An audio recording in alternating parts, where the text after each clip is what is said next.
Ya, baik, selamat malam. Suaranya bisa masuk jelas terdengar.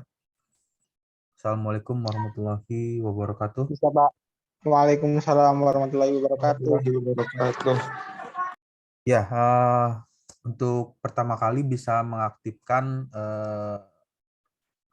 on-cam-nya, kameranya siapa saja yang sudah stay dan bergabung di malam hari ini untuk mata kuliah mesin-mesin fluida. Jadi pada malam hari ini kita ketemu lagi untuk mata kuliah mesin-mesin fluida, karena mesin-mesin fluida ini merupakan mata kuliah yang ada ya di jurusan teknik mesin, yang melibatkan salah satunya ada fluida gas maupun fluida cair. Lalu dari fluida tersebut, antara fluida cair dan fluida gas memiliki karakteristik yang beragam dalam hal misalnya tingkat kemampuan untuk proses memberikan tekanan atau memberikan kecepatan atau kompresibilitas dari fluida tersebut. Oke, di bagian ini pada malam hari ini masih melanjutkan ya atau continue dari pertemuan di minggu sebelumnya yang membahas mengenai mesin fluida. Ya, salah satu dari mesin fluida itu berupa pompa atau alat yang berfungsi untuk memindahkan fluida cair. Tampilannya di PowerPoint-nya, untuk PowerPoint-nya sudah keluar ya di slide-nya tampilannya. Sudah, Pak. Ya. Oke, jadi kita sedikit merefresh atau mengingat kembali alur cerita dari pertemuan di minggu sebelumnya. Untuk perhitungan, bagaimana melakukan hitungan energi yang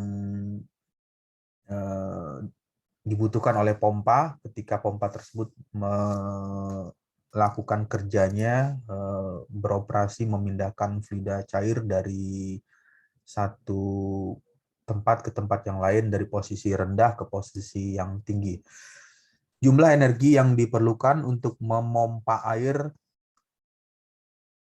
dipengaruhi pada volume air tersebut, dan kemampuan dari pompa ialah berupa heat atau ketinggian dari fluida yang dipindahkan oleh pompa tersebut dari posisi awal ke posisi akhir atau dari posisi rendah ke posisi yang tinggi. Untuk menghitung energi air yang dilakukan oleh pompa, pertama kali mengetahui dulu kapasitas volume dari air tersebut. Misalkan air tersebut berada pada suatu tangki atau berada pada tempat wadah tertentu, berapa volume air yang ada tersebut, kemudian dikali dengan heat. Heat ini ialah ketinggian dari fluida yang akan dipindahkan oleh pompa tersebut. Misalkan pompa ini ingin memindahkan fluida dari bawah ke atas dengan ketinggian 10 meter, berarti heat-nya bernilai 10. Volume air dikali dengan heat dibagi dengan 365. Kenapa 365 ini? Karena dikonversikan ke dalam kilowatt hours. Jadi terhitung dalam kalau dengan asumsi bahwa pompa tersebut beroperasi selama 24 jam. Artinya 24 jam itu ya satu hari. Satuan yang didapatkan nanti kWh, kilowatt per hour. Lalu untuk selanjutnya, kalau tadi menceritakan energi, lalu di bagian berikutnya menjelaskan mengenai daya.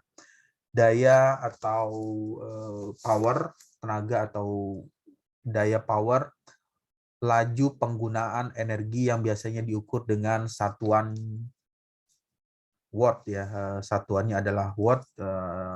bisa digunakan menggunakan kilowatt itu 1000 watt ya. Nah, berapa tenaga yang diperlukan atau power yang dibutuhkan oleh pompa? Yang pertama kali harus mengetahui dulu energi dari air tersebut, energi dari pompa untuk memindahkan fluida air tersebut, berapa energi yang dihabiskan. Kemudian dibagi dengan time, waktu ya, dengan satuan umumnya menggunakan jam, berapa energi yang dihabiskan, lalu dibagi dengan waktu. Inilah nilai powernya atau tenaga yang dihasilkan atau yang dibutuhkan ya, yang dikeluarkan oleh pompa tersebut. Suaranya stabil ya, bisa jelas terdengar untuk suaranya. Mohon izin Pak, di sini hujan. Ya, untuk suaranya bisa jelas terdengar.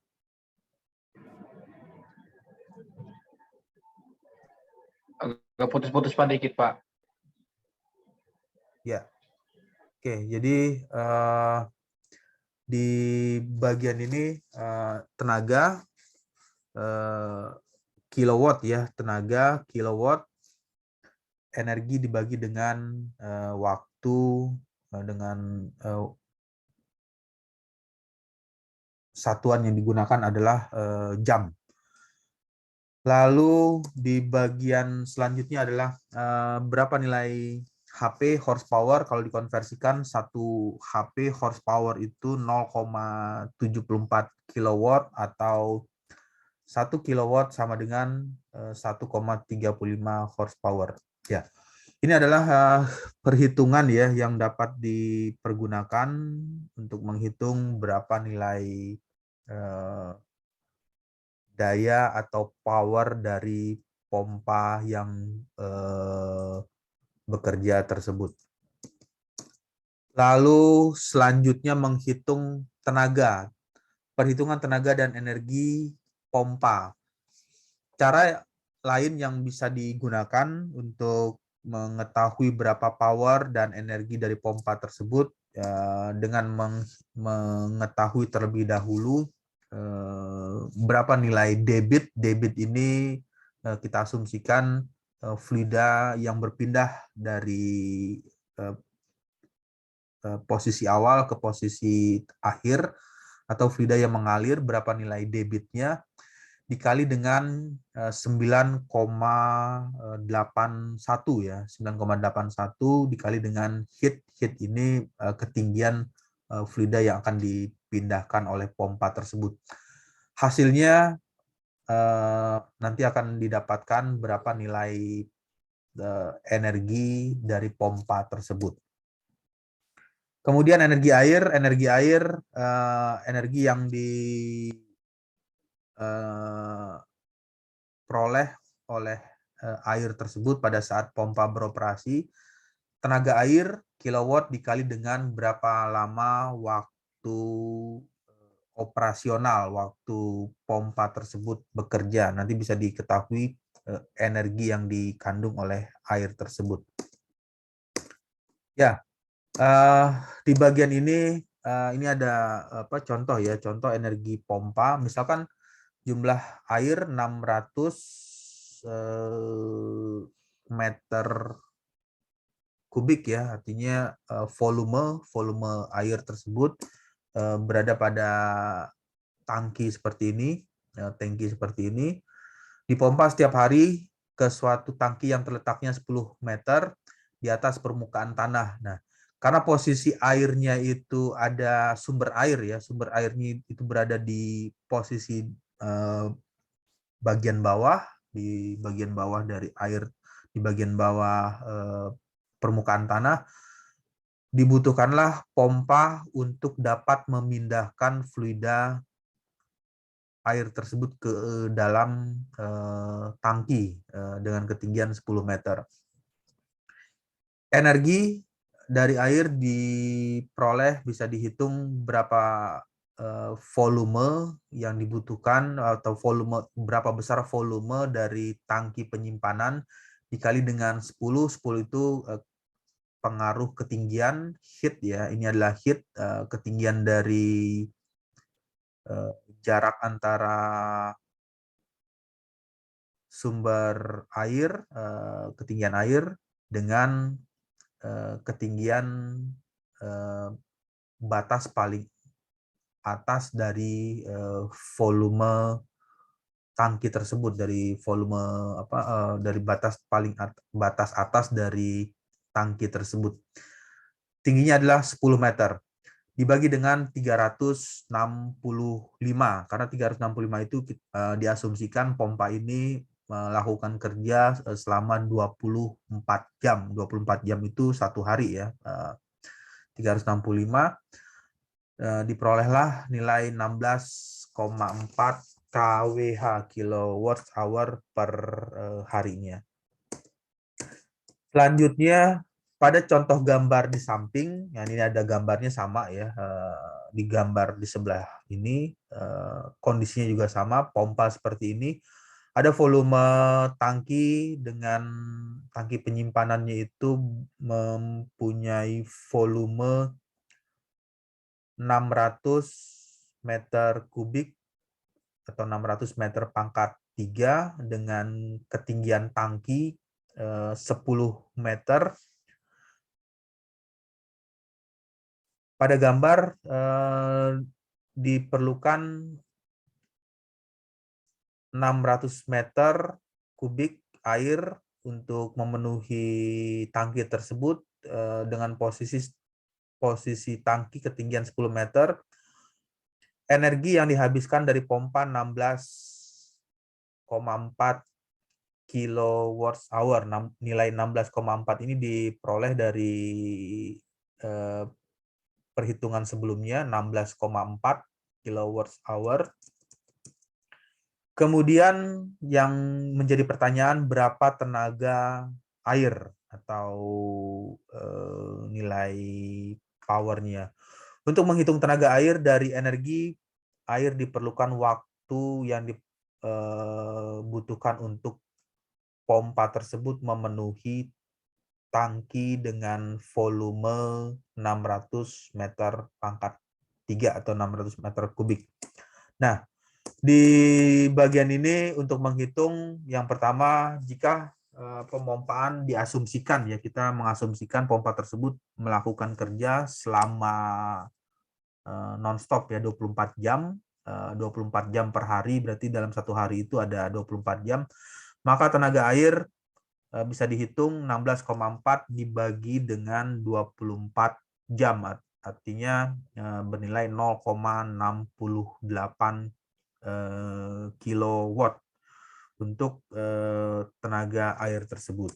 Kemudian jika pompa hanya bekerja setengah hari atau 12 jam, maka tenaga air tinggal dibagi, dihitung 16,4 dibagi dengan 12 dengan tenaga yang diperlukan 1,37 kW kilowatt atau sama dengan 1,85 horsepower.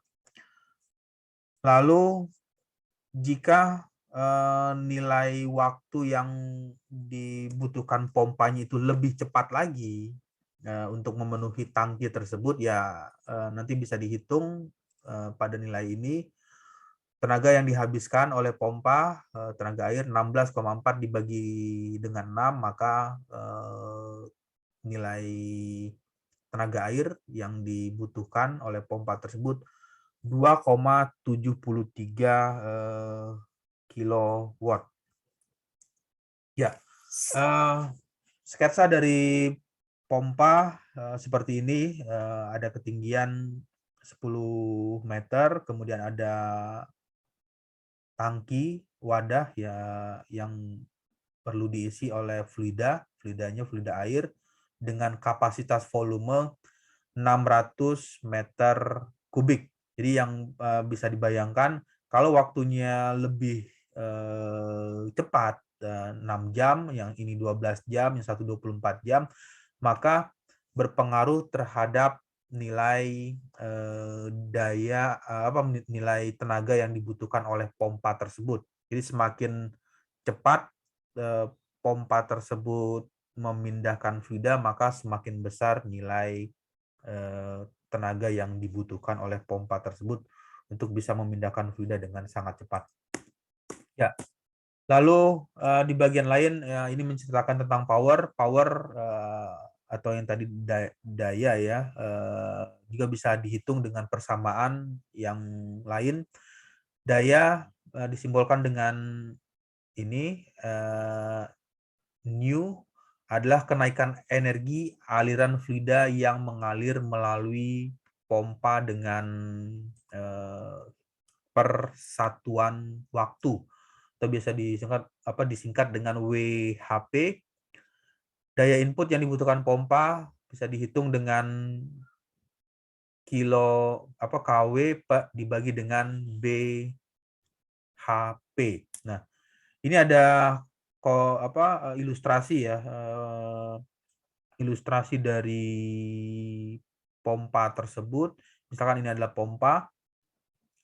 Pompa ini bisa berputar dan bergerak karena ada poros yang berputar ya, poros berputar, sehingga kenapa poros itu bisa berputar ya, karena ada penggeraknya. Penggeraknya itu bisa saja dari motor listrik atau motor bakar, atau dari tenaga tenaga manusia ya, tenaga human yang memutar poros tersebut. Poros terhubung dengan sudu atau yang biasa dikenal dengan bilah, impeller ya. Impeller ini berputar menyebabkan daya hisap fluida masuk ke dalam pompa. Nah, kemampuan dari impeller ini mampu menghisap pompa sehingga fluida tersebut keluar dari nozzle saluran keluar. Untuk menghitung BHP dengan persamaan seperti ini nanti bisa diketahui terlebih dahulu atau mencari terlebih dahulu berapa berat jenis air, karena nilai berat jenis dari fluida ya, kalau di sini ditampilkan untuk perhitungan menggunakan fluidanya air, berpengaruh ya kalau dimasukkan ke dalam persamaan. Semakin besar nilai berat jenisnya, misalnya fluida air dengan fluida minyak atau cairan yang lain, itu memberikan pengaruh terhadap nilai BHP-nya. Semakin besar nilai berat jenis, maka nilai BHP-nya akan semakin besar.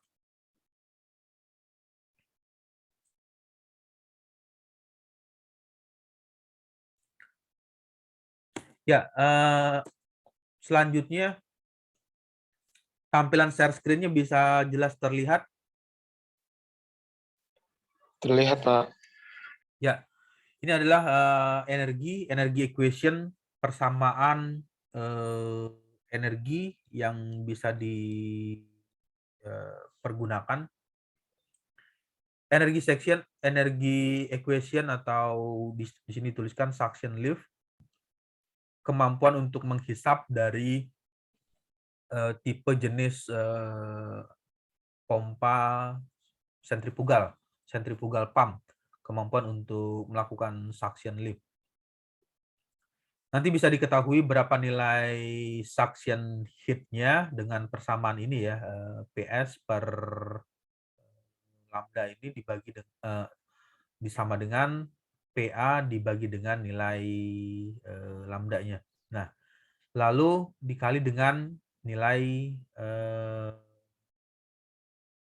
Z ya, ZS max ditambah V kuadrat S. V ini bisa berupa kecepatan dari fluida yang mengalir di dalam pipa tersebut, dibagi dengan 2 dikali G. G itu merupakan gravitasi, berapa besar nilai percepatan gravitasi, karena gravitasi ini memberikan pengaruh terhadap gaya angkat lift ini adalah gaya angkat dari fluida yang mau disalurkan atau dialirkan dari bawah ke bagian atas. Oke, sampai sini ada pertanyaan dulu sebelum masuk ke slide berikutnya.